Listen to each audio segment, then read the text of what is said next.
దావీదును పతాక స్థాయిలో చూపించే దివ్యమైన మాట. పుట్టిన కుమారుడు జబ్బున పడ్డాడు. 7 రోజుల పాటు కటిక ఉపవాసం ఉన్నాడు. వాళ్ళు వచ్చి భోజనం చేయాలి అంటే ఎవ్వరి మాట దావీదు వినలేదు. 7 రోజులు ఏడ్చాడు. 7 రోజుల ప్రార్థన ఫలం ఆ కొడుకు చనిపోయాడు.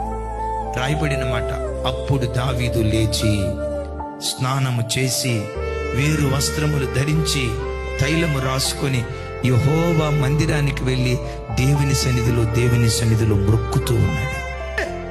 ఇలాంటి విపత్కరమైన పరిస్థితుల్లో కూడా దేవుని సన్నిధికి వచ్చి దేవుని ఆరాధిస్తూ ఉంటే దేవుడు చూసుకుంటాడు, ఒరే దావీదా, నీవు నీ భక్తి, నన్ను నువ్వు ప్రేమించే విధానం, ఇలాంటి సంక్లిష్ట పరిస్థితుల్లో ఎలా నువ్వు రాగలిగావు?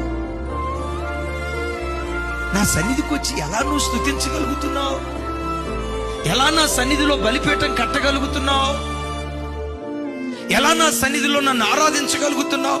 ఈ సంక్లిష్ట పరిస్థితుల్లో ఎలా నువ్వు స్తుతించగలుగుతున్నావు? దావీదు ఆరాధన దేవుని మనసును మైమరిపించింది. అన్నీ ఇచ్చినప్పుడు ఎవరైనా దేవుని స్తుతిస్తారండి. ఆ సంక్లిష్ట పరిస్థితిలో ఎవరైనా దేవుని స్తుతిస్తారా? అలా స్తుతించిన వాడే దావీదు. అందుకనే దేవుని మనసు గెలుచుకోగలిగాడు.